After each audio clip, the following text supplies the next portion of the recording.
everybody, and welcome back to Great American Ballpark. After 3 hours and 35 minutes, we are going to be playing baseball. 4:45 is the official start time of this afternoon's game, so 3 hours and 35 minutes late. We are going to play baseball. It's the final time the Reds and Nationals meet this season, so that's why it's so important, Jim, to get this game in. And so what have you been doing for the last 3 hours? Well, I was knitting a blankie for Marty Brenneman, and he is now upstairs snuggling with that. But we're going to play baseball, and right now the national anthem. Let's pause for that. Early light, what so proudly we hailed at the twilight's last gleaming, whose broad stripes and bright stars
Very nice rendition of today's national anthem. You know, Jim, back on May 2nd, Bronson Arroyo had to wait a day before they played the Chicago Cubs. Remember the rain out there? Yeah. He was facing another fireballer then, and Jeff Samardzija. Samardzija won that game over Bronson. They both pitched wonderfully, 3-1. So today he has to wait almost 4 hours to pitch against yet another fireballing pitcher. True that, as they say. And Bronson Arroyo, 2-1 record with a 2.75 ERA, and he's coming off a very good outing. Monday in Milwaukee, 6 2/3, 1 earned run, a 6-1 Reds victory. He has faced this Nationals team back in April. He was brilliant, 7 1/3 scoreless baseball. He was a victim of a blown save that day, and we talked to him about facing this Nationals lineup. Yeah, it's a real diverse lineup, you know. I mean, they got a little bit of kind of a mixed bag, you know. They got some guys with some power. You know, some scrappy guys that don't give you easy at-bats. I mean, they foul a lot of balls, especially at the top of the lineup. And, you know, I don't know, just overall, it's just a tough team from top to bottom. I mean, they're even the quiet guys that you may not have paid attention to so much, like Ramos, you know, in years past. I mean, these guys are coming up with big hits and putting good swings on the ball. So it's, you know, mixed that with a great starting rotation. I mean, they've been a tough team to beat. And Bronson Arroyo, as we've said many times, prefers to pitch at night. So with the rain delay, we're going to be close. He's hopefully at least going to pitch a portion of this game at night. Yeah, and you know, you look at this lineup that he's facing tonight, and a lot of the big names are not there. Worth and Morris are both on the DL, but it's been the bottom of the lineup that has really come through for this Washington National team. One of them, a guy that was hitting as this series started under 200, talking about Danny Espinosa. But he's really been doing well. He got his average up to 205 in this series. He's got a 4-game hitting streak. That series hitting .333 with a double, a couple of home runs, 3 RBI, 2 stolen bases. But again, you can't let guys like Espinosa beat you. Long Beach State kid had a big year last year, but off to a very slow start this season. Let's check out that lineup, and here's how they come out. Ian Desmond will lead things off at short. Roger Bernardina, Ryan Zimmerman, Adam LaRoche, Bryce Harper, Danny Espinoza, Rick Akil in center. Jesus Flores replaces Wilson Ramos. If you watched last night, he blew out the ACL on a passed ball. It turned funny, went down to the ground, and of course the fireballer Edwin Jackson on the mound for the Nats. And Edwin Jackson, the Reds owe him one, because back in April, he went the distance against the Reds and threw just 92 pitches en route to recording his 5th career shutout. But he makes his first ever start here at Great American Ballpark. How will that rain delay and waiting to pitch affect him? Well, we're going to find out together. But again, the Reds owe this guy one, and he's going to face a guy in the middle of the lineup, Joey Votto, on-base percentage guy, and that continues. Boy, it really does. And when there are guys on base for Votto, he's been fantastic this year with runners in scoring position, hitting over 400 for Joey. It's when no one's on base when he's having the most trouble. But a 7-game hitting streak for Votto. During that streak, 348, 4 doubles, 3 RBI. He leads the national lead in doubles with 15, also in walks with 31. And for the year, he's sitting at 296 clip with a couple of home runs and 18 RBI. It would be nice to see him get that average over 300, get those power numbers up again. Here's your Reds lineup today. Drew Stubbs will lead off as Zach Kozar gets the day off. So Chris Heisey in the 2-hole. He'll play left. Middle part, Votto, Phillips, and Bruce. Todd Frazier again at third base with Scott Rowland on the disabled list. Ryan Hannigan, as he always does, will catch Bronson Arroyo. And Wilson Valdez gets the start at shortstop today. He will hit in the 8-hole. Tell you what, the saving grace for this Reds team this entire season has been the bullpen. And when we come back to Great American Ballpark, we're going to show you 2 heads of that monster down there that have been almost unhittable. There's Davey Johnson, the former Reds manager, and now the Nats head man. It's the Nationals of the Reds. A final game coming up. Stay with us. Still more to come.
A lot of sitting around today, but it'll be over soon.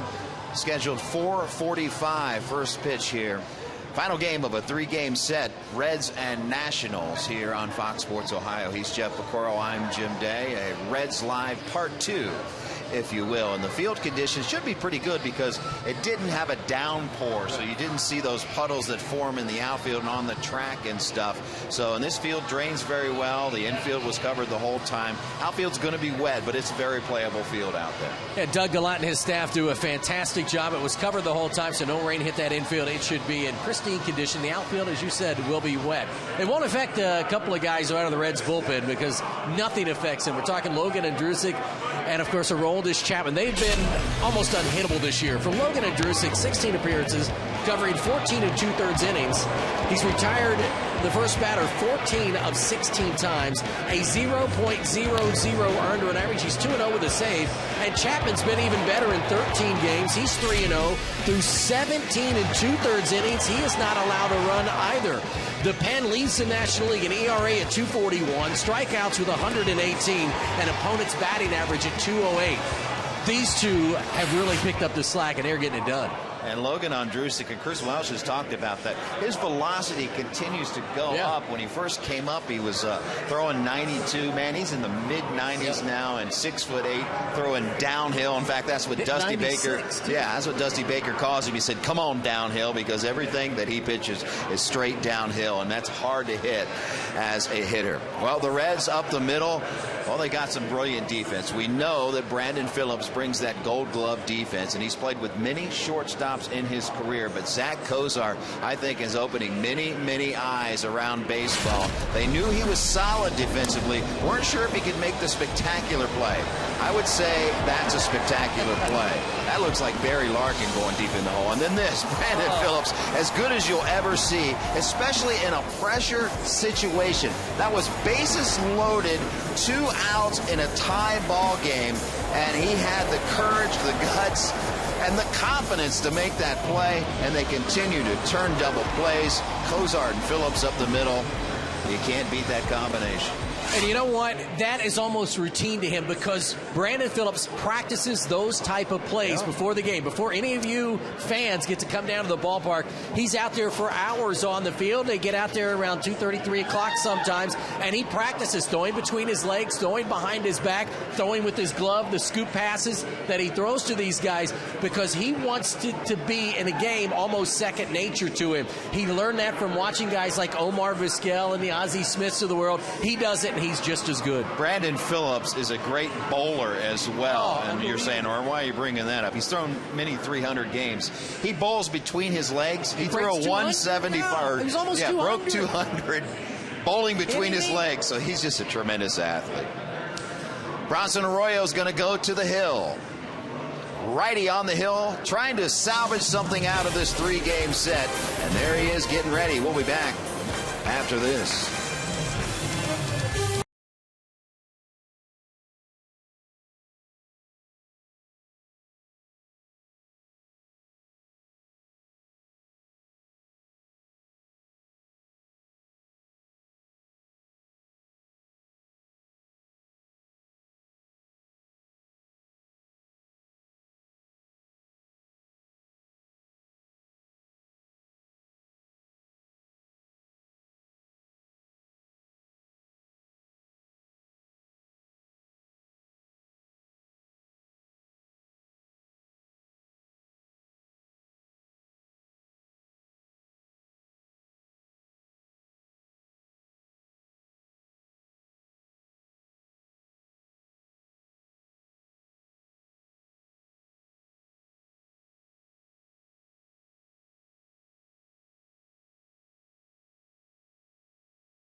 after over 3 hours of sitting and waiting, we're going to play some baseball. Hi, hello, and welcome to Great American Ballpark. George Grant along with Chris Welsh for Mother's Day baseball. As soggy as it is, a whole bunch of folks have hung in there during some torrential rain at times, sprinkling rain at other times, and they're ready to see the Reds and the Nationals go at it in Game 3 of this 3-game set.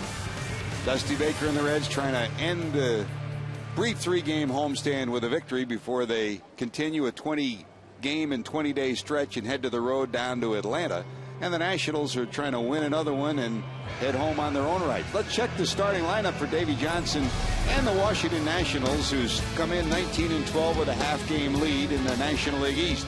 Ian Desmond will lead it off. Roger Bernardina, who's getting a chance to play in left, and he's made the best of it with some productive at-bats in this series, will bat number 2. Ryan Zimmerman hits third. Adam LaRoche, among the league leaders in 6 offensive categories, will hit in the cleanup spot. The 19-year-old phenom Bryce Harper back in right field. Danny Espinosa, who's homered twice and gotten his average over 200 for the first time in a while, followed by Rick Ankiel, Jesus Flores, who now takes over behind the plate, and Edwin Jackson on the mound. That is your AXA Advisors starting lineup for Davey Johnson and the Washington Nationals. On the mound for the Reds, here's Bronson. Looking for win number 3 on the year. Actually looking for win number 1 here at Great American Ballpark, where his 0-1 inflated earned run average. He's been very good on the road. He pitched extremely well his last time against the Nationals going back in mid-April.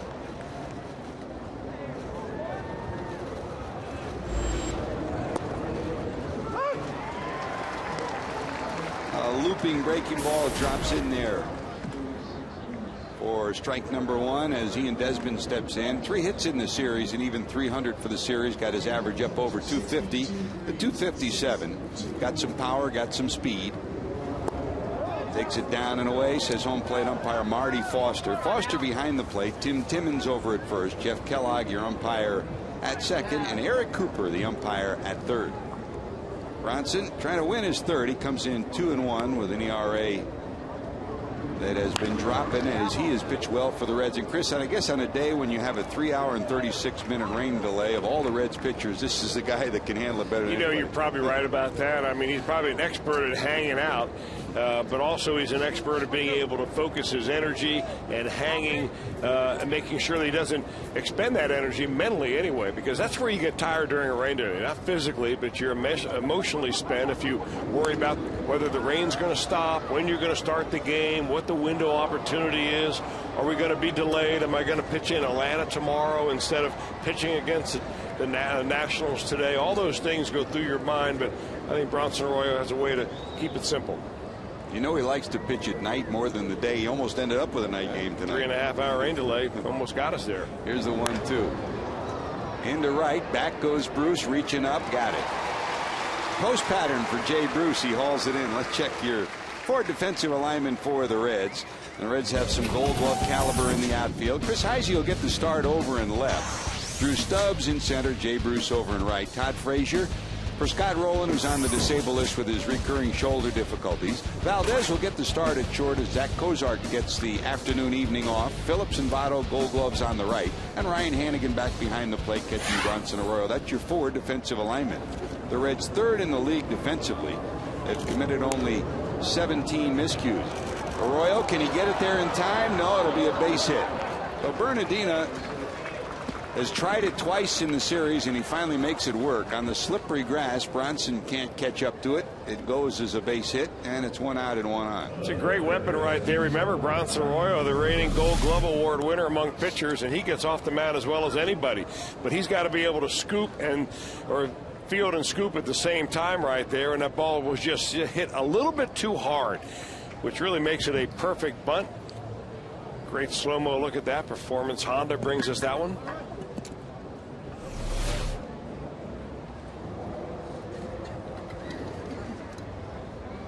So Bernardino has 3 stolen bases, 1 of them in this series. Arroyo's been good in that department. He's only allowed 3 on the year. They've thrown out 1. That would be Ryan Hannigan, of course, his personal catcher. Last year he only gave up 9 all year long.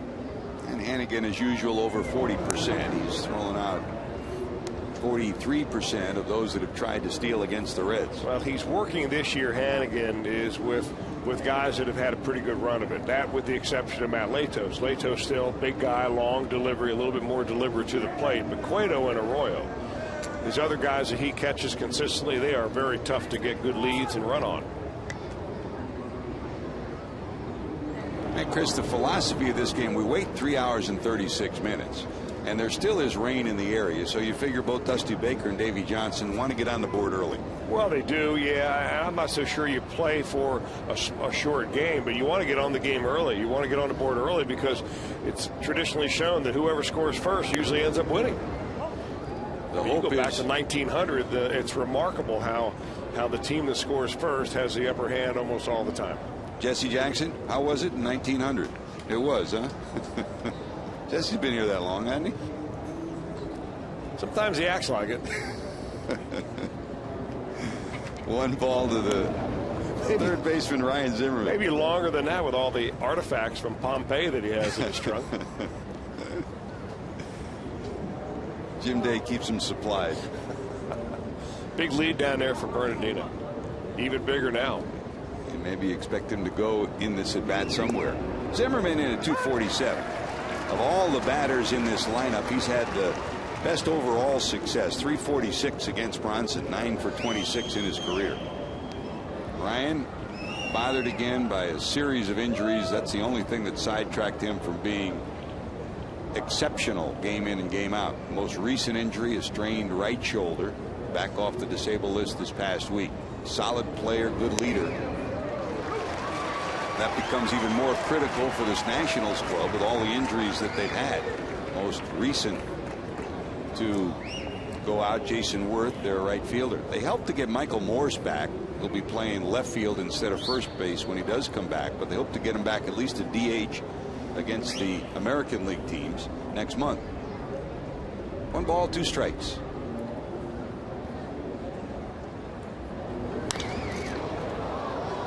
Left center field, long run for Stubbs, cruising at the warning track. He'll haul it in. Tagging and trying for second, and getting there will be Bernardino. He'll take a big run towards third and hold there. Aggressive on the base pass. Roger Bernardino advances from first to second on the long fly ball to the warning track in left center. That's a good heads up base running play for Bernardino. He knows that his wheels are maybe his best asset. And when you get the center fielder going away from home plate, catching that ball on the run, he's going to see that ahead of him and take a shot at it. Now, if that throw had come in strong right at the bag, he would still have had time to turn around and go back. Twice in this series, Nationals have tagged up at first on deep fly balls, and twice Drew Stubbs' throw was right on the money. They did not advance. This time they do. Here's Adam LaRoche. What a season he's off to, and he's been a one-man wrecking crew against the Reds.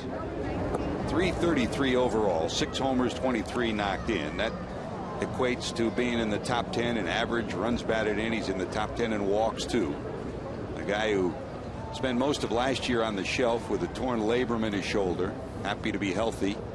And boy, the Nationals have needed his offense in a year when their roster has been decimated. Quiet, unassuming guy that adds a presence to the lineup, and he's pretty solid around the bag too, Chris. Well, he's good around the bag, George, but he's locked in right now, and you can watch him in the batter's box. He's very quiet. He just has an air of confidence right now that you can kind of sense that he's seeing the ball well. I mean, even that pitch right there, I mean, that was just a couple of inches outside, didn't miss by much, but he just kind of not even moved. He knew immediately that it did not come out of the pipe.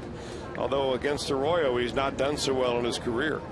Of course, he and Arroyo go way back, way beyond the Washington Nationals years. 2-0. They overshift against him with the shortstop Valdez behind the second base bag. That's a pitch right there that Arroyo just threw, the cutter that he's throwing a lot more this year than he did last year. In fact, he's throwing a lot fewer normal fastballs, a lot more cutters, just trying to keep one step ahead of the hitters. Breaking ball drops in there for a strike, and it's 3-1. Dropped his arm on that breaking ball right there. Sometimes he'll throw a fastball from down there, sometimes a slider.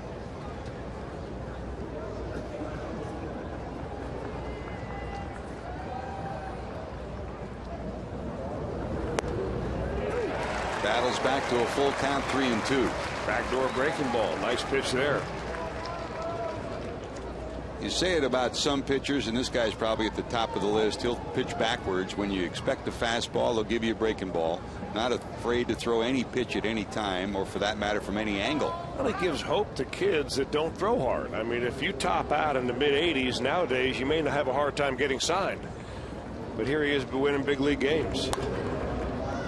That's loop to left in the seats and out of play. Just goes to show you, if you continue to nurture your off-speed stuff and you have a belief in your stuff and you not afraid to attack the strike zone, when you say that a pitcher should be aggressive, that doesn't mean you rear back and try to throw it as hard as you can down the middle. That's not what aggressive is. Aggressive is attacking the strike zone with every one of your weapons.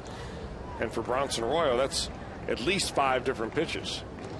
5 that we know about, maybe 3 more that he makes up on the fly. On the fly. Full count again with 2 away. He got him. How about that for bouncing back? Bronson gets Adam LaRoche to close it out with the runner in scoring position. Stubbs, Heisey, Votto due up next.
Reds baseball on this Mom's Day on Fox Sports Ohio, being brought to you by the 2012 Ford F-150 Motor Trend Truck of the Year.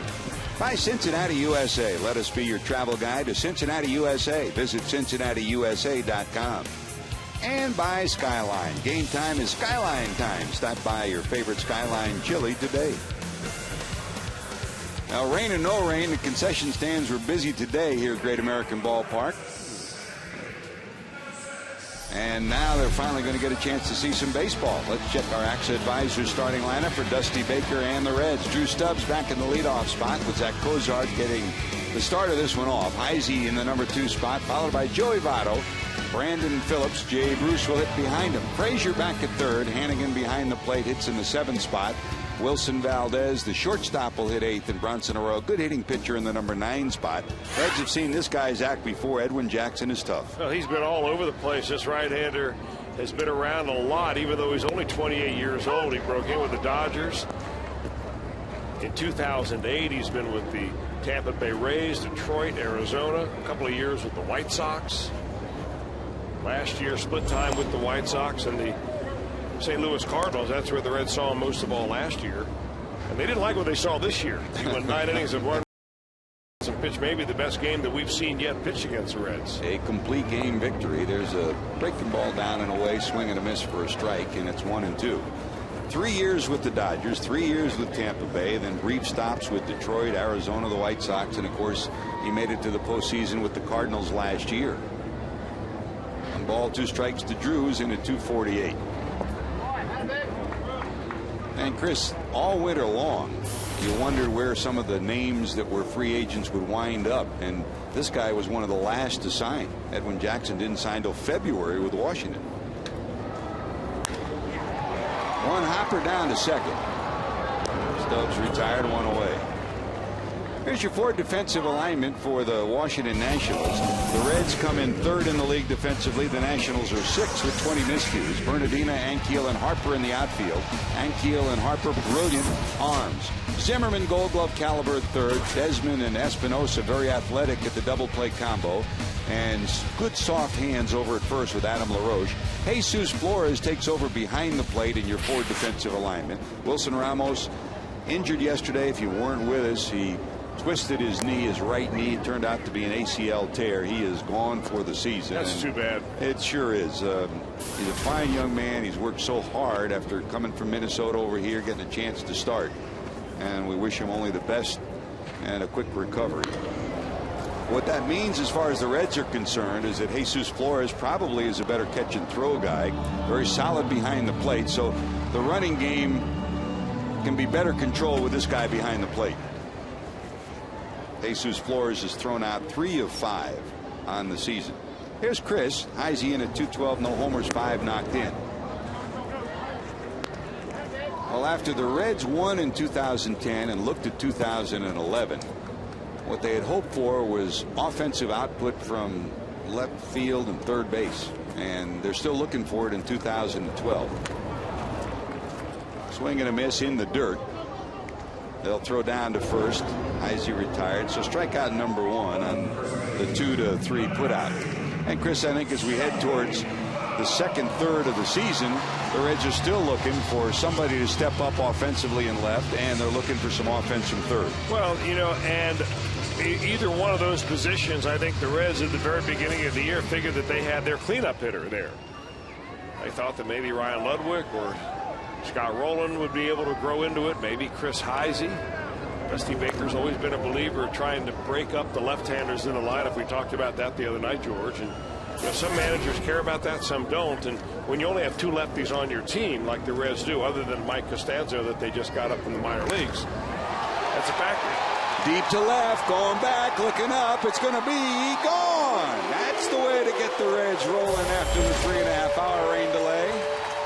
Joey Votto clubs his 3rd home run, 19th run batted in. And in spite of everything that's going on, he's continued to deliver. That gets the soggy crowd on their feet. And the Reds lead at 1-0. Now that ball was struck very well by Joey Votto. Fastball pretty much right down the can. And he just takes it the other way, keeps his hands inside. That's one thing about this ballpark. It gives a lot of hitters power, home run power to every field out there. And of course, Votto very strong anyway, but makes it a dangerous place to get a pitch up like that by Edwin Jackson. And the Reds now have already gotten as many runs as they got off Jackson in 9 innings last time he faced him. And Chris, we talked a little the last couple of days about the use of video, how the best hitters are using it and people use it for defense. I mean, Joey Votto went back to school. He was 0 for 8 against Jackson prior to today's ball game, and after being whitewashed by him last time, he looked at video, looked at his approach. In fact, he and Scott Rowland, you know, Rowland's not in the lineup anymore. It's like he's an assistant hitting coach, the way they talk baseball together. He went to school and he delivered with that swing. His first hit ever against Jackson, and it's a big one. Reds lead 1-0. Here's Brandon in at 253. Votto's homer, number 3 on the season. And that'll get his average right about to the 300 mark. He came in at 296. Brandon at 253, a couple of homers and 11 knocked in.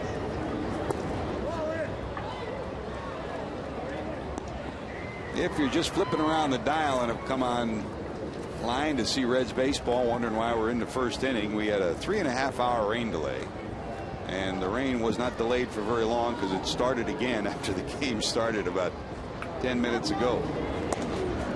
And the chances are there will be continuing showers and some drizzle for the remainder of the day. So this umpiring crew doing its best to try to get the game in. These two teams, Chris, we sat and looked at the schedule during the rain delay. There aren't many opportunities to get this game in for the Reds this season. So they're hopeful of getting this date in.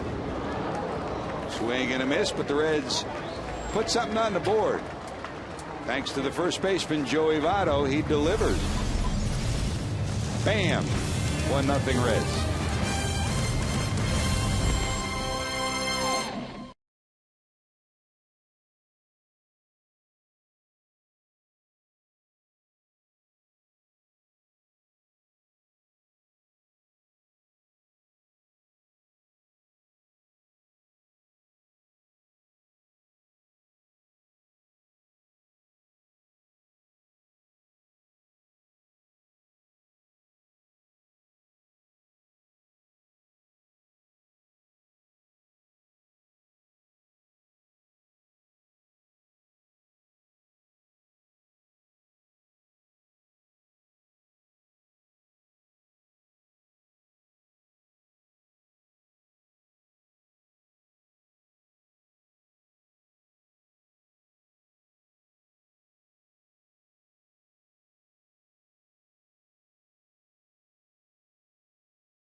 Time for our Elk and Elk storylines, brought to you by Elk and Elk, serious lawyers for serious injuries. Some surprises, you bet. Orioles in the American League East, Nationals in the National League. And how about Don Mattingly, Kemp in the Dodgers in the National League West, 22-11.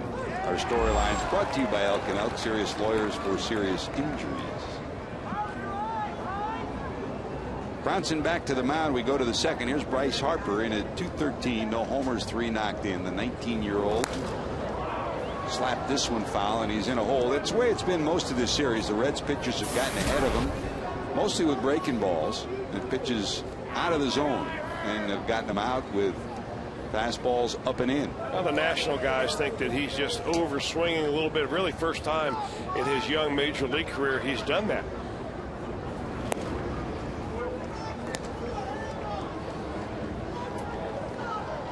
He'll have his ups and his downs, but this young man has outstanding talent, a great drive internally, and he's going to be around for a long time and be an outstanding baseball player. He's gained the respect of teammates through the minor leagues and at this major league level. Davey Johnson, and Davey's a good guy to talk to, Chris, because I was with Davey in '83 when he had Doc Gooden pitching at Tidewater when we were at the AAA World Series in Louisville, and he said, if I go to New York, Doc's coming with me. I don't care what age he is. He was the guy that made that call. Slap foul, and he said, I see a lot in Bryce Harper that tells me he's a major leaguer. Not in ability, but the way he conducts himself, the way he handles himself, the way he approaches at bats.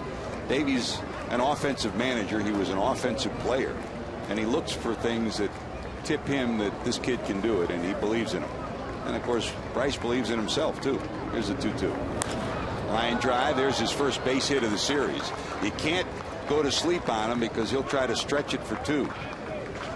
Pretty good swing right there. You see why he's late, or not late, but waiting and waiting and waiting, keeping his hands inside, trying to make that ball go the other way. He knows that Arroyo's going to give him a lot of off-speed stuff there. Arroyo wanted that ball inside, and Harper just takes care of a mistake that he throws on the outer part of the plate, mid-high in the strike zone. So Harper's on. Good speed. He's stolen 1 base. That was a steal of home, and most of you know about that. That came after Cole Hamels plunked him, and he wound up at third and eventually stole home to kind of even the score against Cole. Espinosa sends this down the left field line and out of play. Danny's finally gotten his average back over 200 thanks to a couple of pretty good ball games here. He's homered twice. Homers number 2 and 3 on the season in this series. Now with 5 runs batted in. Well, both the balls that he hit for home runs are fastballs pretty much right down the middle. And Davey Johnson put him right in front of Rick Ankiel, hoping that he would get some fastballs to hit. Setting up away is Hannigan. And you know, you categorize hitters and teams, and this team is a first ball fastball hitting team. If you beat them in the way people have pitched them consistently this year is with breaking balls and off speed.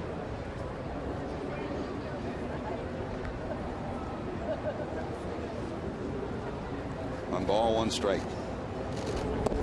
That's a breaking ball in there. The last 2 series, Espinosa figured he had seen maybe 3 fastballs in the zone. Most of the strikes he saw were breaking balls, and that equated to his average dipping down to 150. He's made good on the fastballs he's seen in this series.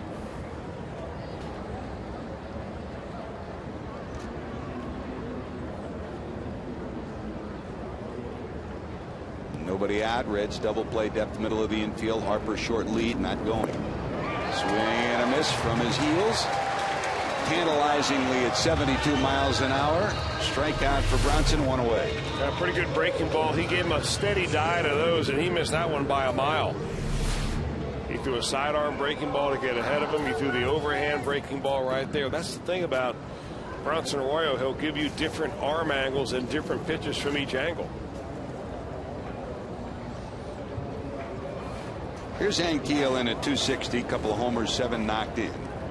Rick 5 for 22, 227 in his career against Bronson. Seen him a lot over the years.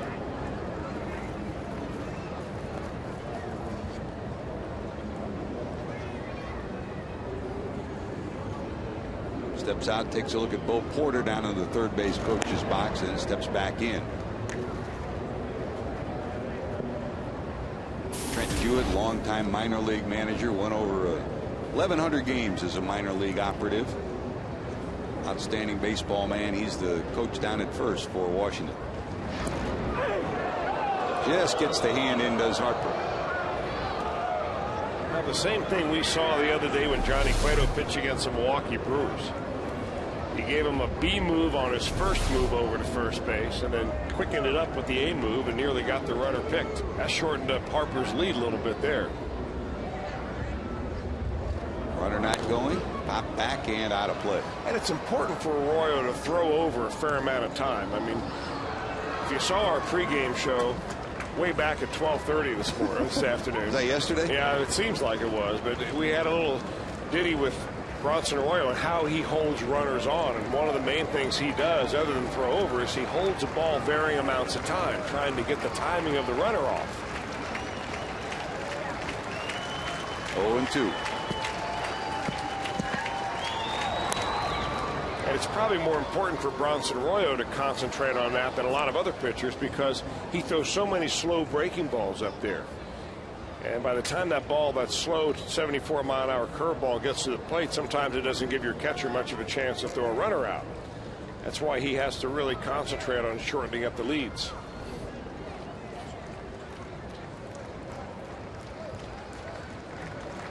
One ball, 2 strikes. Harper off first, and Keel digs in.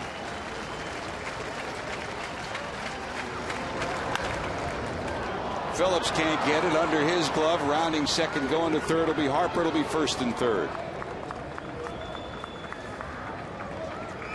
Boy, a game of inches, and it was just inches by Brandon Phillips as he dove to make that stop right here. You almost get used to seeing Phillips make so many plays that anything on the ground to the right side you figure he's going to get to. And that ball hit very sharply. Brandon just barely misses that ball, and Harper goes to third base. We've seen the last 2 days, Chris, where the Reds bullpen especially, and Matt Latos yesterday was able to get Ankiel out with fastballs, but up and in. That fastball out a little bit over the plate gives Ankiel a chance to get the bat on. Here's Flores. One at bat for Jesus. It came yesterday after he took over for Ramos. Infield double play depth with the runners at first and third.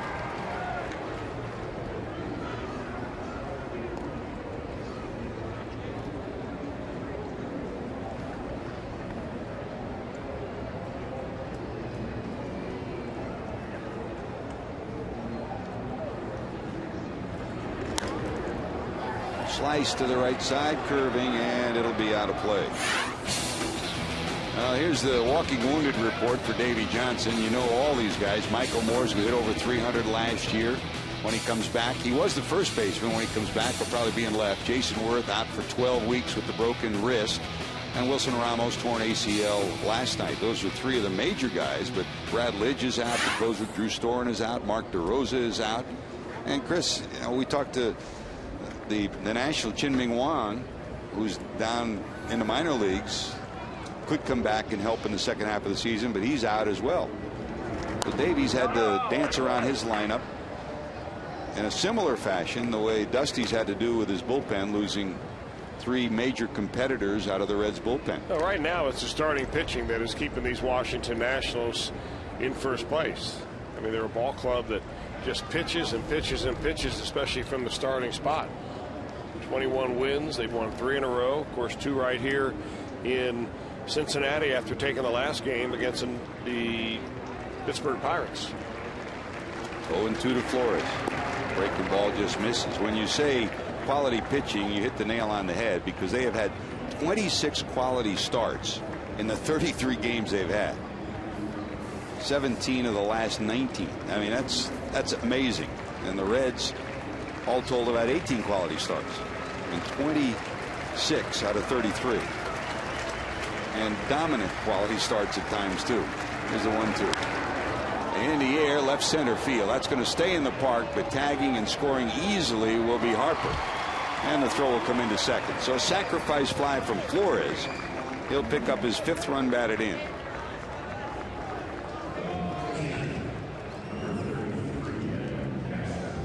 Bronson trying to coax a ground ball. Couldn't get it. And the fly ball produces a run. And got a brand new ball game, tied at 1. Here's Edwin Jackson. And we told you he signed as a position player. He can swing the bat a little bit. In fact, he comes in over 300 this year at 308. Might be the best batting average of anybody in that starting lineup.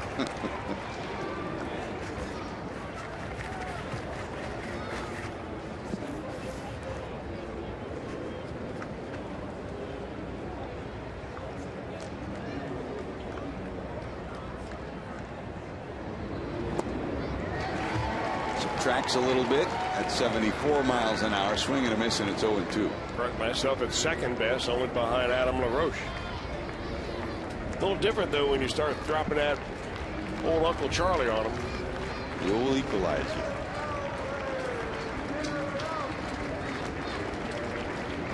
Short lead for Ankiel down at first.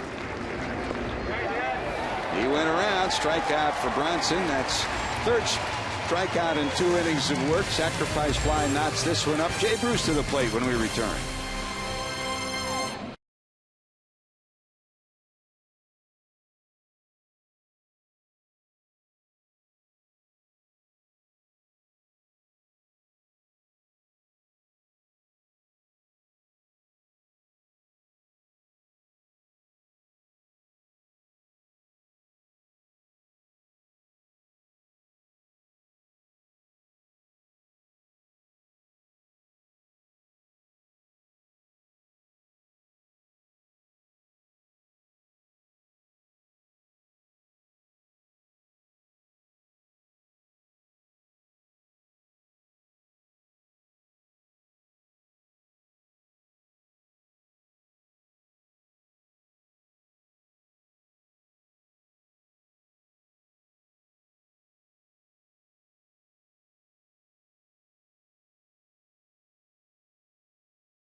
Heating, cooling, and drain cleaning.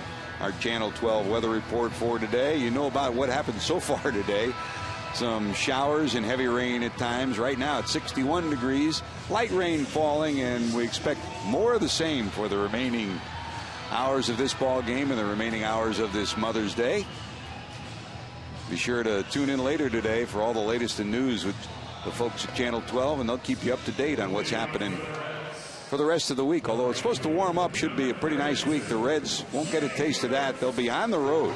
Brief 3-game homestand. Then they head to Atlanta for a couple of games. The Mets for a couple of games. In fact, they'll be in New York for 5 days. Wednesday, Thursday against the Mets, then Friday, Saturday, Sunday against the New York Yankees. Many of the Reds have never seen the new Yankee Stadium, so it'll be pretty neat, Chris. We'll have some fun in the Big Apple next week. Yeah, I want to talk to you about your ATM card, George. Here's Jay Bruce. Bruce leads it off in the second. 294, 10 homers, 24 knocked in.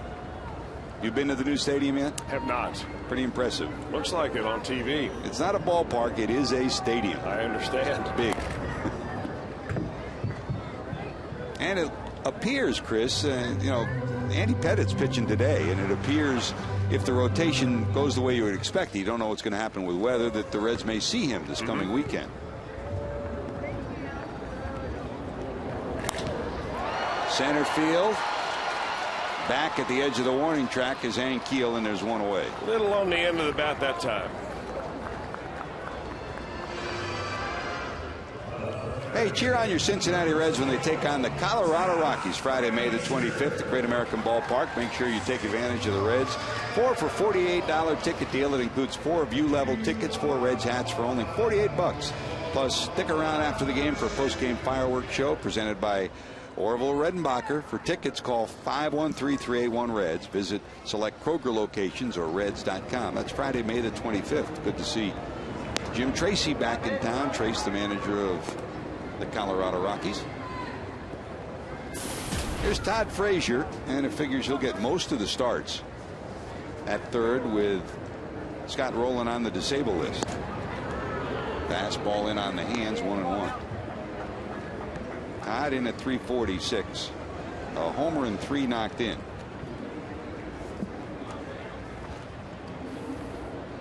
Yesterday, Frazier was 1 for 4 with a base hit.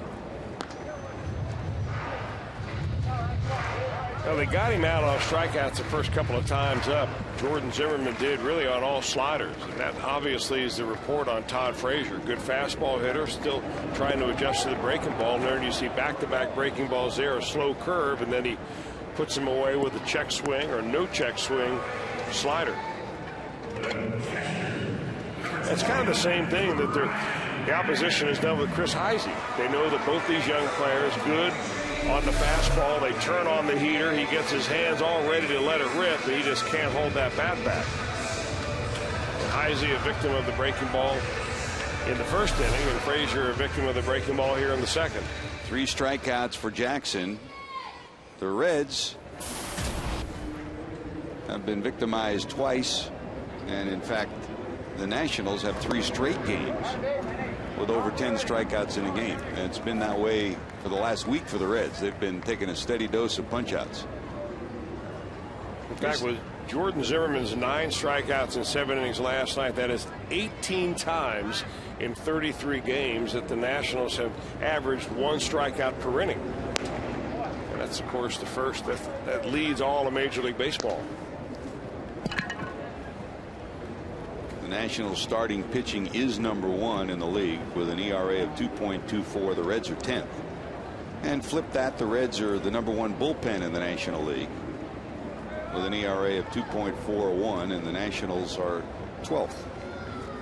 So their strengths, the Reds bullpen, the National starters. And again to center field, up into the mist. Ankiel Piers, and he'll haul it in. 1, 2, 3 go the Reds in the second. To the third, top of the order, in Desmond Duop.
Telecast is presented by authority of the Cincinnati Reds and may not be reproduced or retransmitted in any form.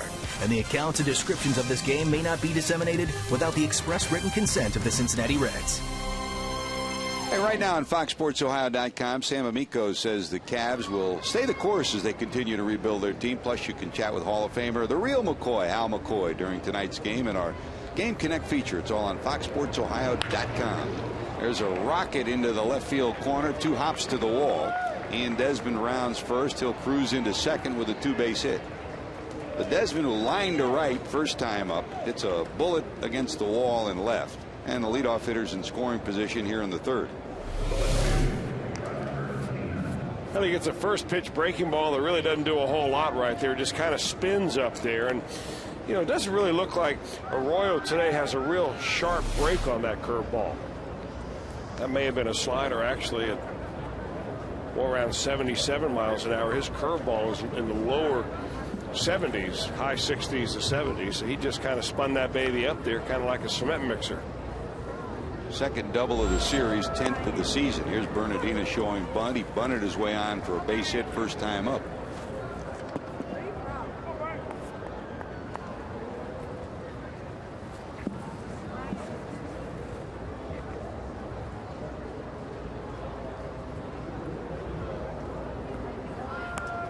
Pops it up, but out of play behind home plate. No balls, 2 strikes.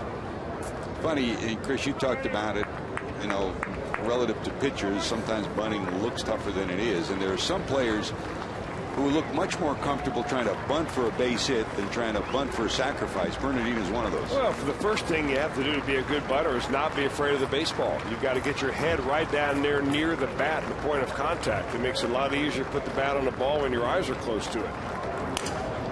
Broken bat, right field corner. That's going to drop, and that'll get the run in.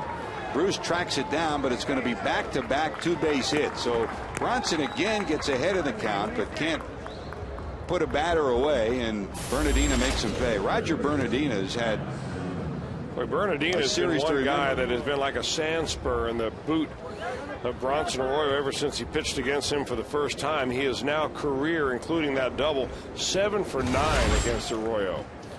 Had a bunt in the first, a double there that drives a run in. Puts the Nationals up by 1. Well, you make a good pitch like that, you're 0-2. Arroyo makes a good pitch. It got it right in on the thumbs, but Bernardino just strong enough to get it down and into the outfield. Here's Zimmerman, fly ball to center first time up. Still no one out in the third.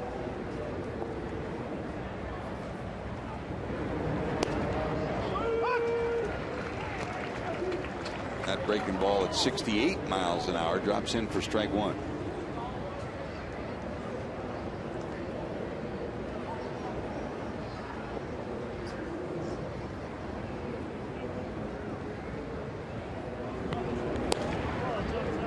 Fastball misses outside.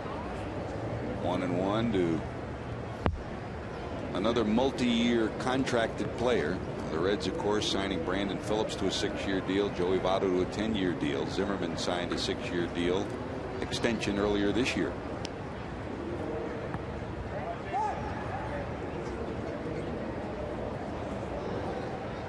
And the Nationals, as we all remember this winter, Chris, they were one of the teams that was very much in the hunt for Prince Fielder.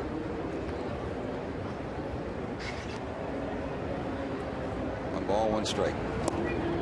Waves at it way out in front. Yeah, a lot of people thought that particular interest in Fielder was odd because they already had Adam LaRoche under contract. I think he might be under contract for next year too, maybe it's just an option.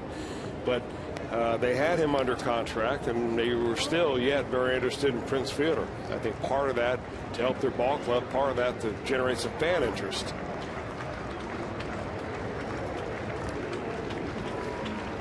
Hannigan rolls through the signs twice. Here's the 1-2.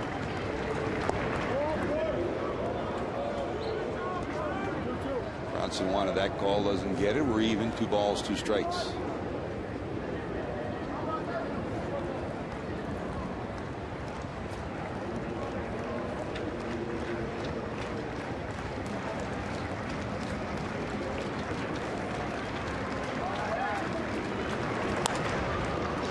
Down to second, picked up off the wet dirt by Phillips.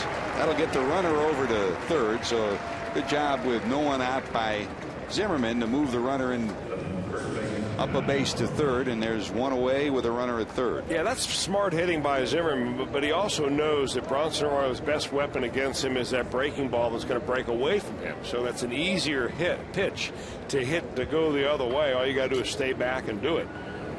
So he gets the runner to third base. If Dusty Baker wants to hold the runner at third, he's going to bring the infield in now, even with the bag, and make the play at the plate. Edge of the grass, all four infielders for Cincinnati. Here's LaRoche, who struck out first time up.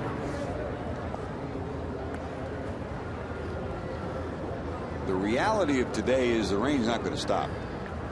I mean, there is a possibility, not necessarily a probability, that some heavier rain will move in again later on. So you want to get a lead when you get to the fifth inning. Swing and a miss. 1-1.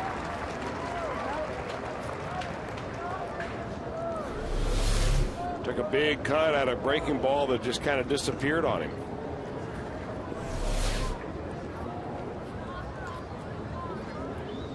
It was LaRoche that got ahead in his last count, 3-0, and Arroyo came back to strike him out to end the first inning.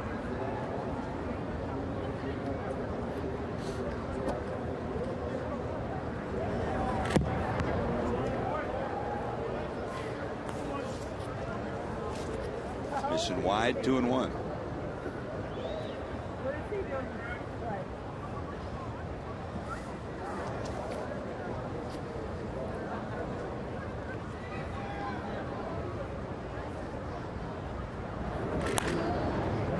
That's looped into the seats down the left field line. 2 balls, 2 strikes. Well, this is where you'd love to get another strikeout of Adam LaRoche. Man on third, 1 out. Fly ball brings him in. Anything through the infield brings him in. They say if you have a 300 hitter up there and you bring the infield in, you effectively make him a 500 hitter.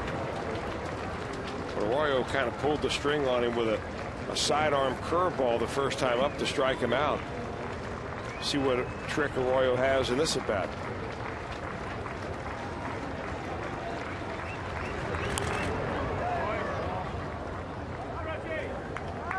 A lot of breaking balls in this game for Bronson. I mean, he's already one of those pitchers in this league that throws among the fewest number of true fastballs of anybody. I mean, he throws less than 29% fastballs. I mean, most major league pitchers average somewhere between 59 and 65%. 2-2. Way out in front, and he gets LaRoche for the second time. Second out in the inning, the infield can drop back.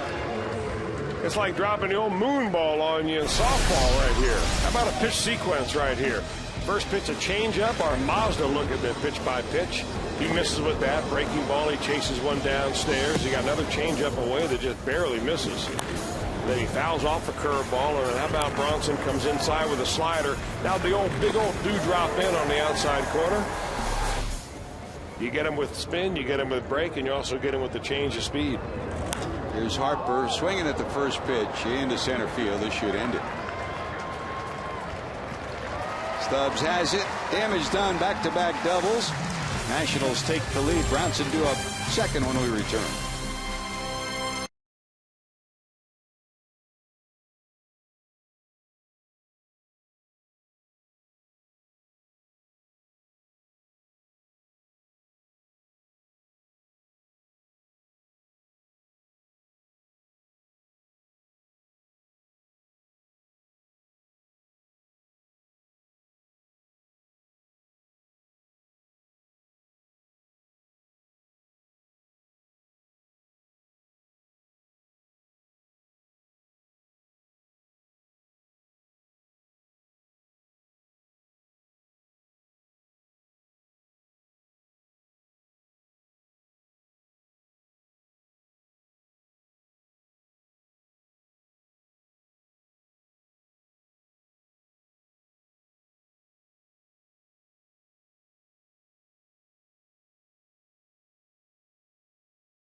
enjoy a cold one to look forward to Miller time. Here's the sound. Something to enjoy. That's later in today's game, brought to you by Miller Lite. Hey, Reds fans, if a Reds home run hits the Toyota sign during today's game, Justin Neely from Lebanon, Ohio, a proud owner of a brand new Sienna, will win this beautiful new Tundra on display at Great American Ballpark. Register for your chance to win at an upcoming game by seeing your Cincinnati and Northern Kentucky Toyota dealers.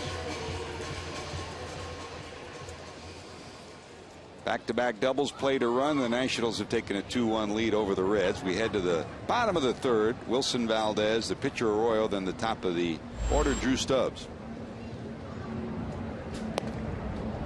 Here's the 33-year-old Wilson Valdez. He'll turn 34 in another week. Getting a chance to start at short today as Kozart gets the day off.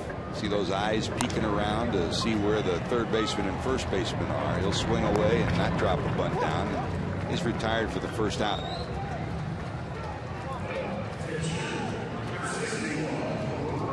That'll bring up Bronson as Danny Espinosa disposes of the number 8 hitter. Great to have you with us, George Grant, Chris Welch. Don't forget, roving around the ballpark right now, JD, Jim Day, Jeff Pecora will be by to wrap this one up for us with Reds Live postgame. Down in the truck, our producer Josh Hall, our director Roy Alfers. Kent Dream Weaver back with us for pregame activity today. There's the 1-0 to Bronson. Matt Sigafus dialing up some highlights for you, and Lauren White and Alan Layton graphically keeping you up to date on Reds baseball. John Browdy still in mourning after his Syracuse Orange lost in the NCAA lacrosse playoffs yesterday. Still came to work today.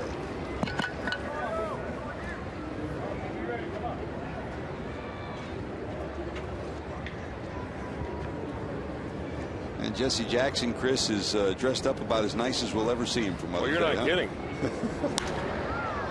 Sky to the right side. Harper there. He's got it. 2 away as Arroyo flies out. Jesse, you look clean today, man. Ann dressed you up real nice. What'd you give Ann for Mother's Day? Nothing yet? Later. You were hoping for a long rain delay. What was the giveaway this weekend? A Joey Votto bobblehead? Was she like that?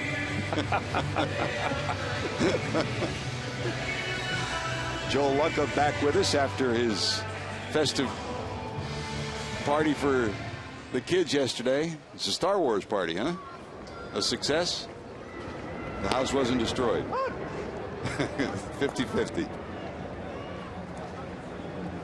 Well, some pitchers get worse as the game goes on. For Edwin Jackson, the batting average against really plummets the more times he sees a batter in a ball game.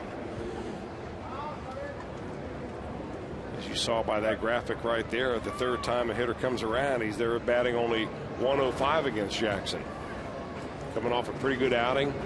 Jackson, 7 innings of 3-hit 2-run baseball against the Pirates his last time out. Only 28 years old. You'd think with all the major league stops that he has had since breaking in back in the early 2000s that he'd be more like 33, 34 years old. Still throws very hard, averages close to 94 miles an hour on a fastball.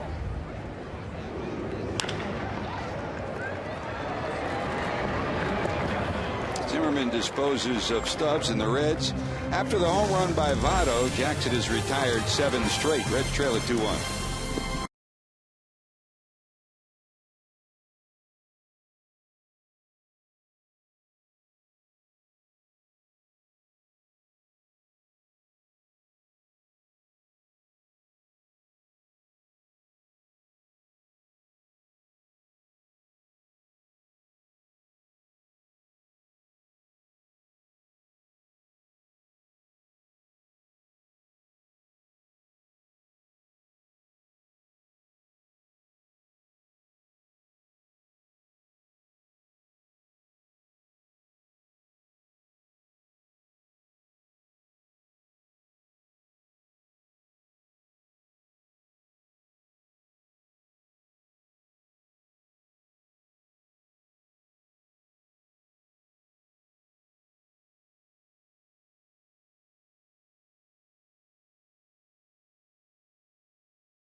through the 27th for the next Reds 4 for $48 ticket deal of the season. For only $48, you get 4 view-level tickets and 4 Reds hats. Plus, don't miss Fireworks Friday, May 25th, or Scott Rowland Rawlings Gold Glove Award replica trophy giveaway on Saturday, May 26th. Don't miss this great weekend of baseball, giveaways and fun. For tickets, call 513-381-REDS or visit Reds.com. Happy Mother's Day to everyone. Good to have you with us on a day where we were delayed 3.5 hours by the inclement weather and finally underway. And here we go to the 4th. Danny Espinosa with some waterlogged fans. You got to come to the ballpark prepared. Either bring your glove or bring your raincoat, your umbrella, or anything you got. Espinosa, Ankiel, and Jesus Flores due up.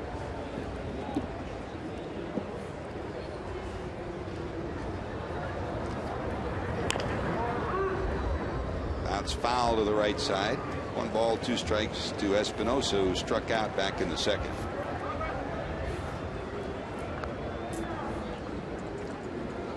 Chris, the only thing you're guaranteed with long rain delays is you eat a lot, huh? Whether you're a player or broadcaster, right? Or whether you're a fan waiting in the stands for 3 hours and 36 minutes. Get a chance to taste everything on the concession rack. You cleaned out the lunchroom. Well, Jesse helped. Yeah. And Jeff Picoro's bailing us out. He's bringing pizza. Yeah. New York Pizza Factory over there in Newport coming through for us. Good job, the Newport Pizza Factory. Tastes like New York, though. Mm-hmm. Authentic. Authentic.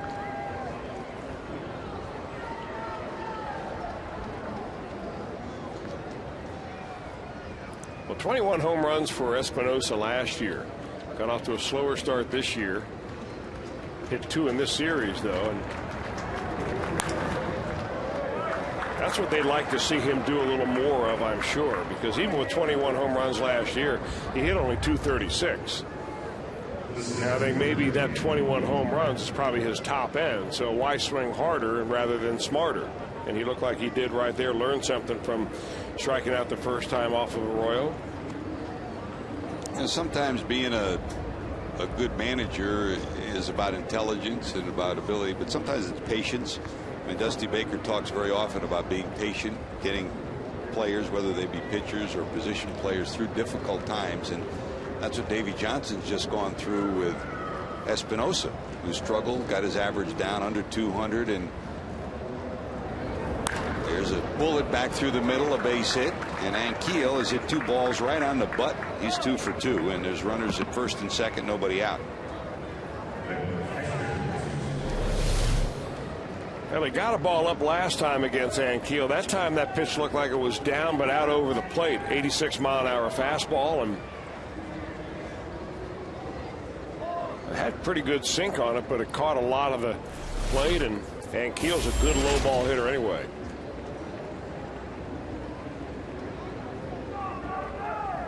Tonight you don't figure that Flores would be up there bunting, even though he's the number 8 hitter.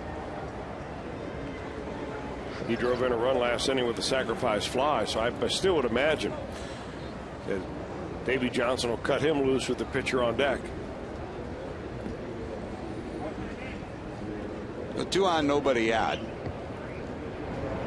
Flores slaps this one foul into the seats down the right field line. In the second, Harper led off with a base hit, went to third on a base hit by Ankiel, and scored the tying run on Jesus Flores' sacrifice fly for Flores, his 5th run batted in of the season.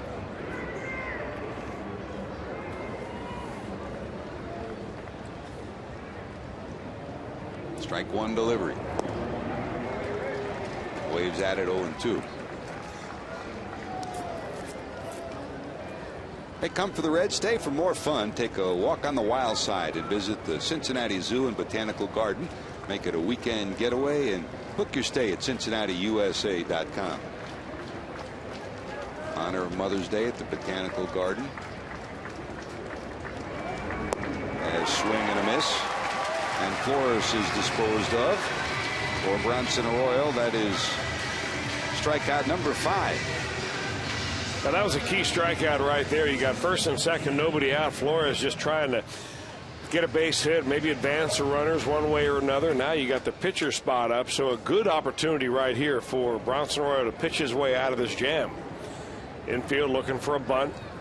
Frazier in, Votto in. Arroyo will be coming right up the middle. Jackson struck out first time up. Fouls it off, strike one. You know, I know a lot of people have said that high, hard fastball is the hardest one to try to lay down for a bunt. But I have always thought that another pitch that's difficult to lay down is a real slow curveball. Because not only is it hard to bunt, sometimes a guy will get anxious, he'll jab at it and pop it up, and it also gives your infielders a chance to charge hard on it. I think for good bunters, a breaking ball is an easy pitch to bunt. For bad bunters, it's probably a more difficult pitch to bunt. Maybe one way you find out whether it's a good bunter or a bad bunter, you throw him a curveball.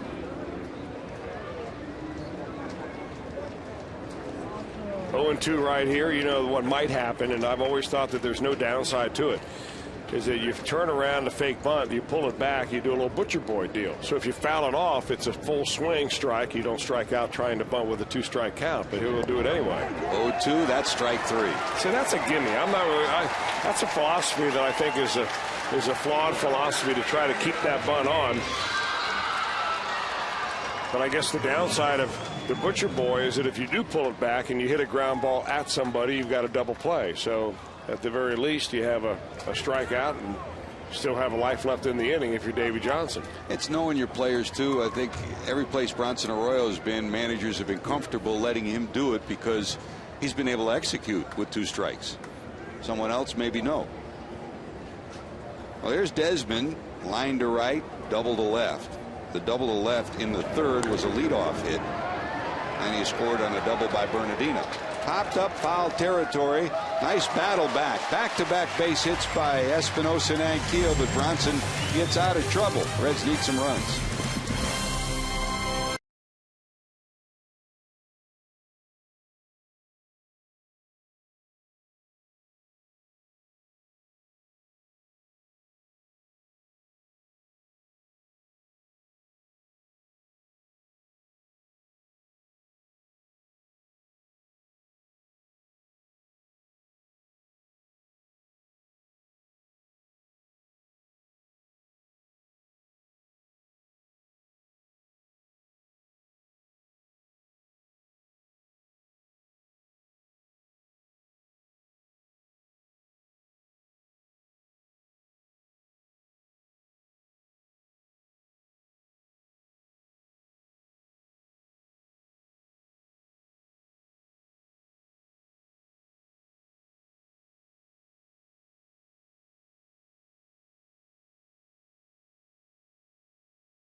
Baseball on Fox Sports Ohio, being brought to you by JTM Food Group, creating great dishes together with the food service industry for over 30 years. Buy your Cincinnati and Northern Kentucky Toyota dealers. For over 30 Toyota offers available now, visit buyatoyota.com, including mobile. And by AT CIN, the nation's largest 4G network. AT&T, rethink possible. Great to have you with us, and a happy Mother's Day to everyone joining us. Nationals 2 runs, 7 hits off Bronson Arroyo, but Bronson's danced the tightrope to stay out of further trouble. The Reds a home run on 1 hit. That 1 hit, a big swing by Joey Votto. Votto's 3rd home run of the year, and he'll be up 2nd in this inning. Heisey Votto and Brandon Phillips due up. Chris struck out in the 1st inning. After today's game, the Reds hit the road, go to Atlanta. Homer Bailey against Randall Delgado tomorrow. Well, you may have seen Chris Heise as he stepped in the batter's box right there. A couple of glances out the corner of his eye down to Ryan Zimmerman. He checked out where Zimmerman was playing. Zimmerman wasn't looking at him at the time, so he got away with the glance. And I had a sneaking suspicion that he may drop one down. Gets the first pitch breaking ball, and probably Jackson's going to keep that breaking ball on him for the most of this at bat. Watch his eyeballs just kind of give him away. There it is right there. Just another one real quick, just trying to look out of the periphery. Now, not always does the hitter have to do that. Sometimes he'll work out a signal with the third base coach, where if he hears the third base coach, for instance, clap his hands twice or have some kind of prearranged signal, and that third base coach will indicate to the hitter where the third baseman is playing, whether it's safe or not to drop a bunt down, so that the hitter doesn't give himself away with a little quick glance. Kind of a game within the game.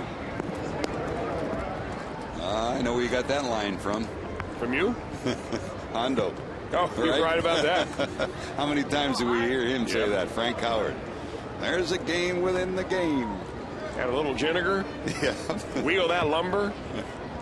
A whole bunch of them for Hondo. Well, he was the greatest. And, of course, he's in Washington annals. He was the Capital Punisher.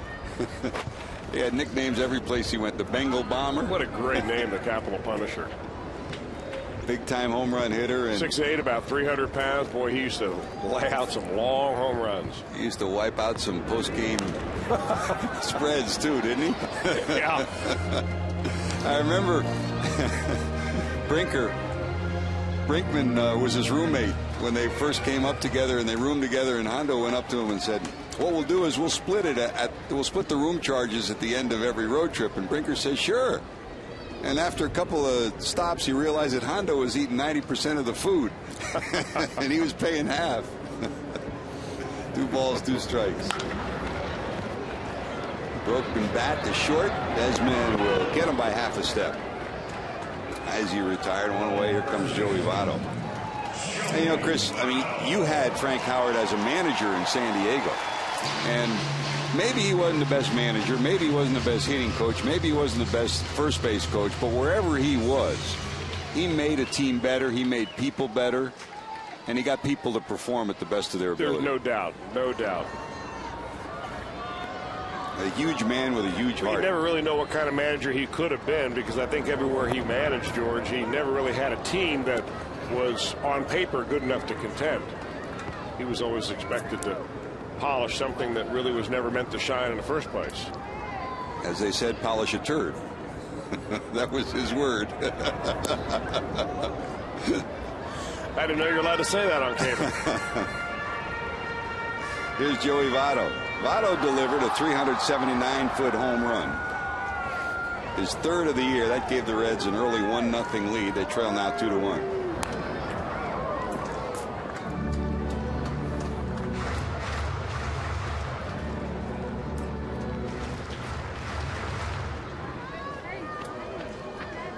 You know, another guy, you hit the nail on the head with Hondo. He never was with the right team to manage. And one of the smartest baseball people I've ever been around, here's Jackson delivering to Votto, was Buddy Bell. And Buddy Bell never managed a club that had the makings of being a championship club. And he paid the price by being fired eventually. Yeah. Well, a lot of guys are in that particular position where they get an opportunity to manage and they don't necessarily have a choice to pick and choose. They don't have 3 opportunities. They have 1 opportunity. You take right now Brad Mills down in Houston. Everybody who follows that ball club knows that they are trying to roll a brick uphill to try to win a division. They don't have the personnel to do it. They've got new ownership down there. But, I mean, when you get offered a managerial job, are you going to turn it down in the big leagues to be a coach instead? No. Or a manager in the minor leagues? You're not going to do that. So not every one is ideal. 3-2 to Votto. Hit to center, pretty good. Back is Ankiel at the wall. Forget it. That's gone. A 2-home-run game for Joey, and the Reds have knotted this one up. Now, when you're struggling for offense, turn it over to number 19.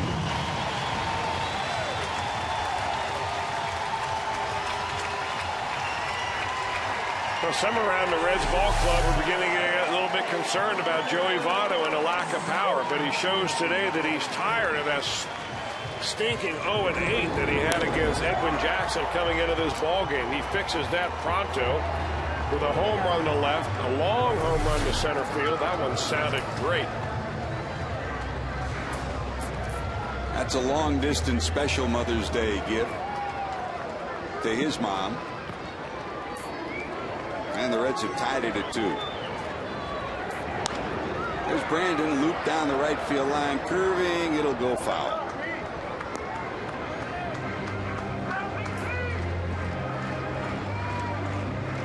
Those that succeed usually have a plan, and number 19 has a plan. If he's successful against somebody, he'll look at video to figure out why he was successful. If he struggled, and we talked about 0 for 8 against Jackson, he'll burn the midnight oil to try to find a pattern.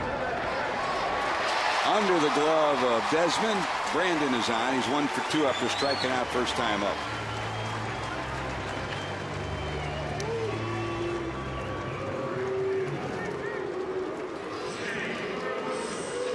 Reds first base coach Billy Hatcher checks in with Phillips. Down at third, Mark Berry, as usual, manning the lines in the third base coach's box.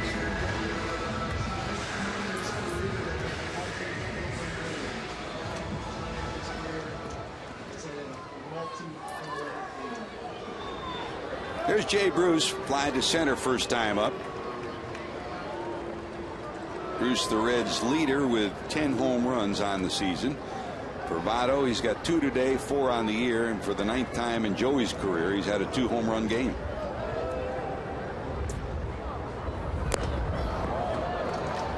Beats him with a 94-mile-an-hour fastball for strike 1.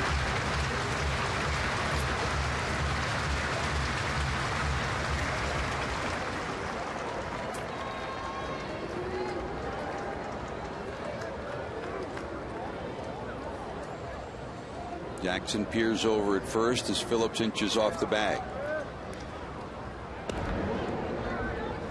Running game really has not been part of the Reds' arsenal in this first 2 months of the year. Coming into today, the Reds have 16 stolen bases, the Nationals 15. They are last and next to last in the National League in those categories.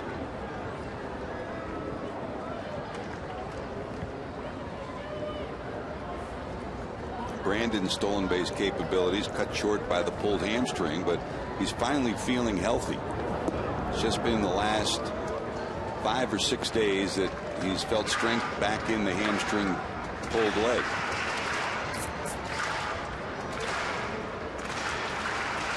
He's even got Adam LaRoche smiling. You know he can lock up Hatcher. He's even got LaRoche smiling.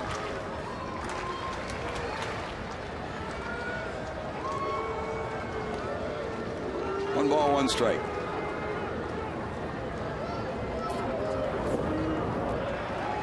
In the dirt, 2-1.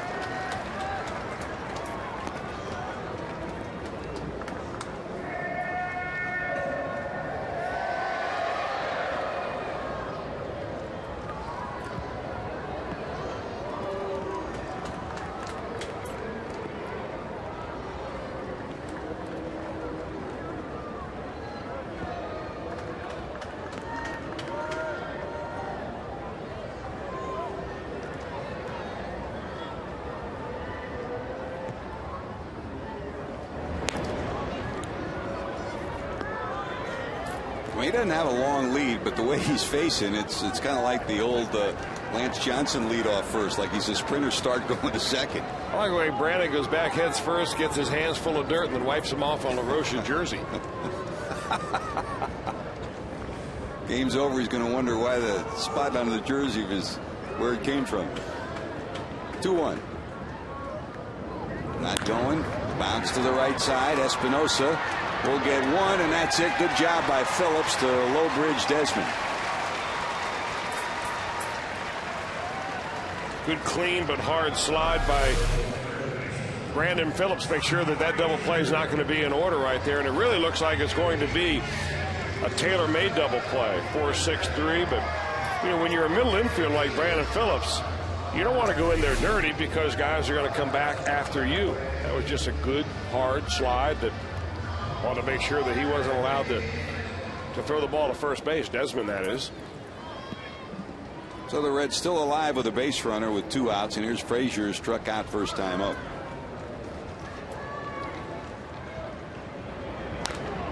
Breaking ball, foul back for strike 1. Miami's defeated the Mets 8-4. Philadelphia over San Diego 3-2. Cubs beat Milwaukee 8-2 in National League activity. Pirates have beaten Houston 3-2. And Atlanta held on to beat the Cardinals 7-4. Lance Lynn taking his first loss of the year.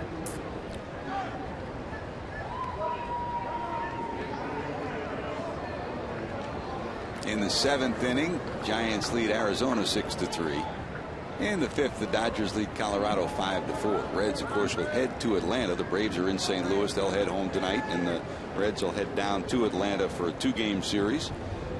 And 2 games against the Mets and 3 games against the Yankees before they return home. Yankees today losers to Seattle 6-2 the final. Kevin Millwood got the victory. He just keeps going, doesn't he? Kansas City over the White Sox.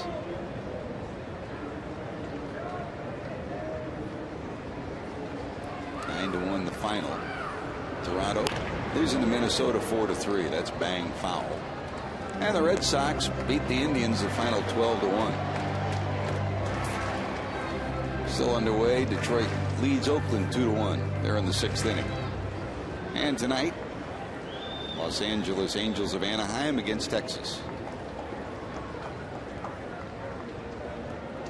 Well, Todd Frazier all of a sudden has become a very important player on this ball club. With Scott Rowland on the disabled list, you're looking for somebody to be a right-handed enforcer on this club. He's been excellent off the bench so far. He has not fared quite as well when he's played, in a full ball game. But, he's a guy that had a great spring training. He started the season in the minor leagues. He's come up, didn't expect to get a whole lot of playing time as long as Rowland stayed healthy. But now that Rowland is on the DL, you're going to be looking at mainly Todd Frazier down there, at least until Frazier proves that he cannot hit up here on a consistent basis. Here's the 1-2, and they'll toss back to first. It's a utility player's dream. You don't really want to get the opportunity with an injury, but that's usually the way the door opens. So now you get an opportunity, and a prolonged one if you're Todd Frazier, to settle in, get in a groove, learn pitchers, learn yourself, and see what it's like to hit up here on an everyday basis. And I think the key for Frazier is the key for Chris Heisey, who has really not been looking all that good, and that's staying off, chasing that breaking ball away. Relaxing in the batter's box, trusting your hands, trying to wait as long as you possibly can. Don't cheat too much to catch up with the fastball and thereby getting beat a lot with the off-speed stuff. 2 balls, 2 strikes, 2 away. Bruce inching off the bag at first. A little bit of a bigger lead.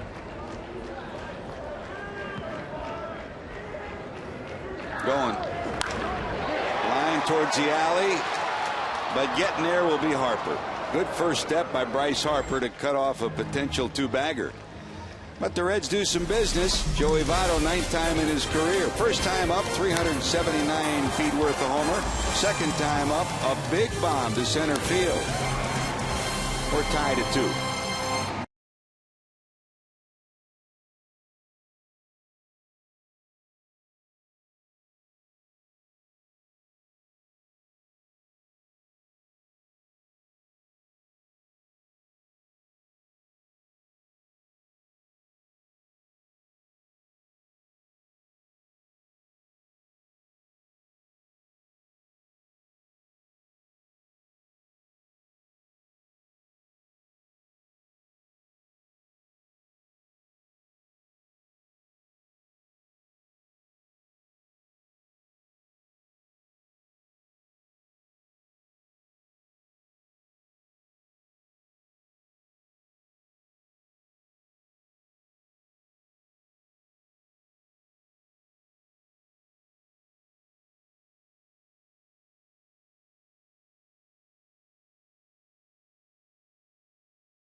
I just want to say happy Mother's Day to the greatest mother there is on this world, this planet, Mars, Pluto, whatever it is. My mom is the greatest mom in the world. I wouldn't be where I am right now if it was my mom. I wouldn't be the man that I am right now if it was my mom. I wouldn't be the athlete that I am right now if it was my mom. And I would not look as good as I look if it wasn't for my mom. Thank you, Mom. I love you. Brandon, you got Mom's smile, that's for sure. She's always a joy when she's around the ball club. Brandon's mom and dad always regularly following the Reds. You know they're going to get a chance to see him as they head down to Atlanta. And happy Mom's Day to everyone at home and everyone here at the ballpark. All of us have special moments, special memories. And Chris, you and I were so blessed. My mom, Mary, your mom, Kay. So many days at the ballpark, so many late dinners, so many driving back and forth. Great memories. You're right about that. Miss them dearly. Always with us, though. Now that's a way to spend Mother's Day.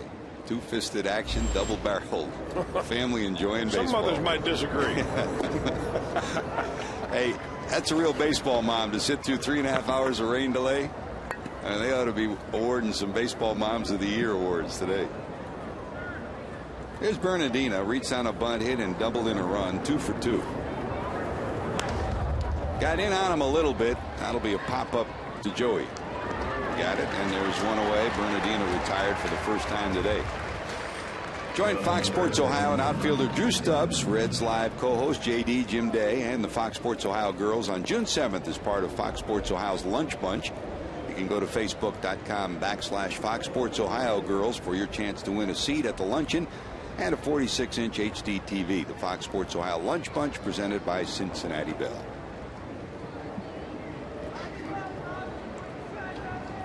Here's Zimmerman, fly to right and bounced to second. In the third inning, Desmond led off with a double. Bernardina, 2 pitches later, drilled another double, and the Nationals took a 2-1 lead with no one out. Zimmerman then grounded a ball to the right side to move the runner to third, and then Bronson Arroyo avoided the bullet. He struck out LaRoche and got Harper to fly out. And here he gets the first 2 outs of the 5th.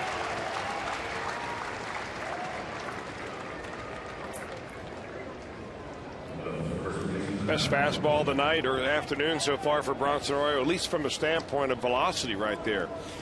You know, last year he was so bent on trying to get the ball up there at 90 miles an hour that he'd throw the ball, look at the radar gun reading on the scoreboard. If it didn't hit 90, he'd rear back and try to throw harder.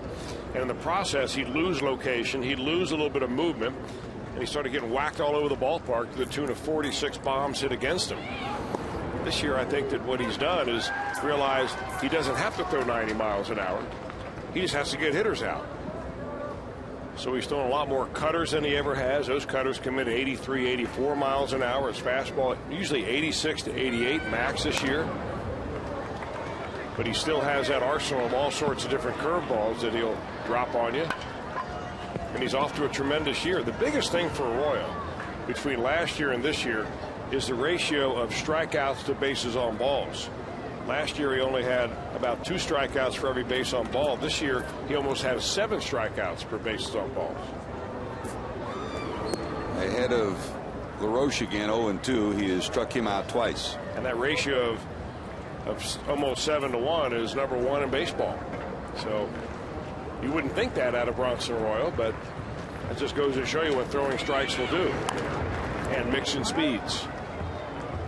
You know, and for Bronson, it's so critical because, I mean, 46 home runs, the most he's ever given up in a season, but usually he's over 20 into the 30s, but he does not walk a lot of people, so you're minimizing your damage. But in this ballpark, you're going to give up home runs, especially when it heats up, and you're a contact pitcher. But you're right about that. Do not walk anybody ahead of time. Loop down the left field line, curving. It will be a fair ball into the corner. LaRoche will round first, go to second. He'll pick up his 9th 2-base hit of the season. He finally solves Bronson. Well, the second bloop double that Arroyo's given up today. Fortunately, it's with 2 outs. He gave one up to Bernardina, sawed him off, and this time he gets it right out on the end of the bat. And if you're going good like Adam LaRoche is, that ball's going to stay fair. If you're going bad, it is fouled by 4 inches, and you come back and swing it again. Here's Bryce Harper, first hit of the series, a single to left in the second. And he later scored on a sacrifice fly by catcher Jesus Flores. He flied to center next time up.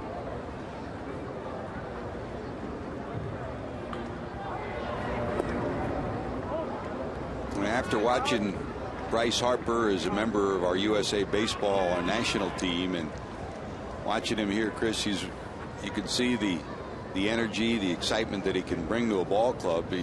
And you and I both talked to him. I mean, he never really had a chance to watch Pete Rose play, but he understands the way Pete Rose played the game for the Reds. He's one of those players like Pete that if he's on your team, you love him. Mm-hmm. He's on the other team, you find a way to dislike him. Well, sometimes you automatically dislike a guy that gets too much hype before he earned it. Mm-hmm. I mean, everybody on each of these ball clubs, in fact, everybody on the field, with the exception of the umpires, have been sent down at one time or another, have been called in by the manager and said, you're going down the minor leagues, and you eat a little crow in the process. And it's nothing but hype for Bryce Harper so far. And sometimes that's hard for other guys to stomach. You know, they want to see him get his comeuppance a little bit. And he may, before it's all said and done. But I'll tell you, I mean, in a couple of brief conversations I've had with him, I can tell you he's a nice guy. He seems like he's a good teammate. He cares about his team, number one. And he respects the game. And yes, he does. Yep. 1 ball, 2 strikes.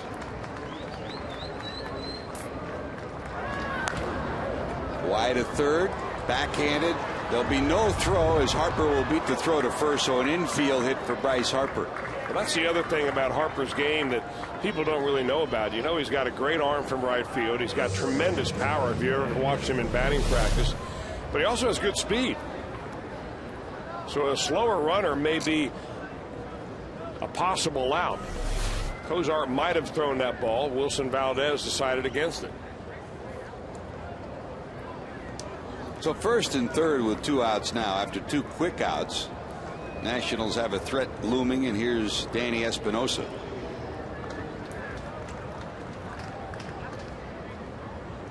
Espinosa struck out first time up, led off the 4th with a base hit.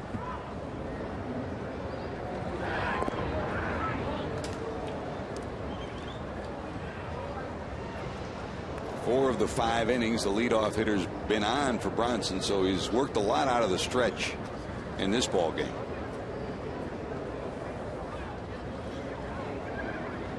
There's the 1-0.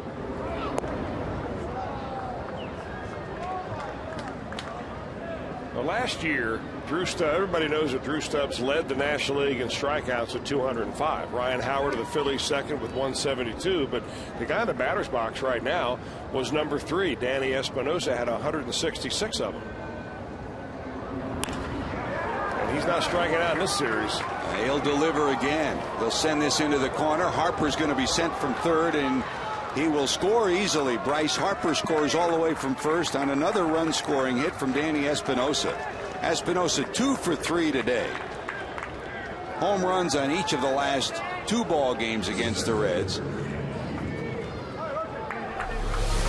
Well, sometimes you get a guy who is cold as ice coming into a series, and then you get him and you warm him up.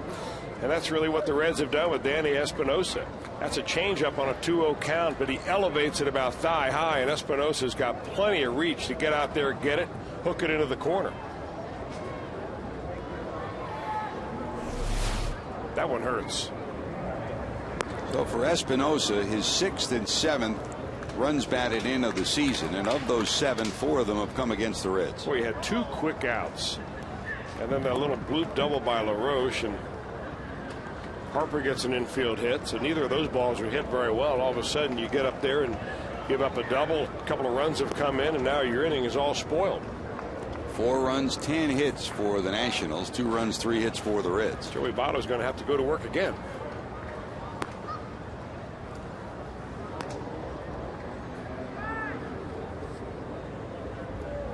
Intentional walk to Ankiel. That'll put runners at first and second and bring up Flores again.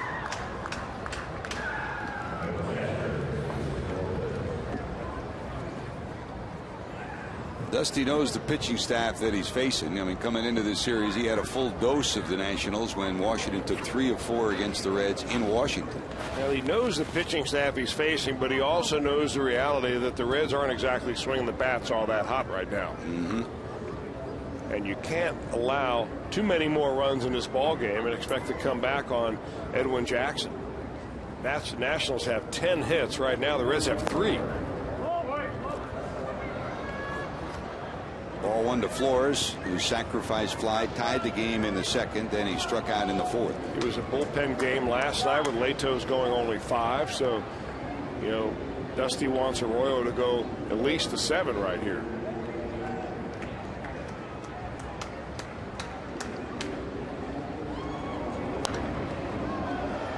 The phone is ringing in the bullpen and somebody's getting up.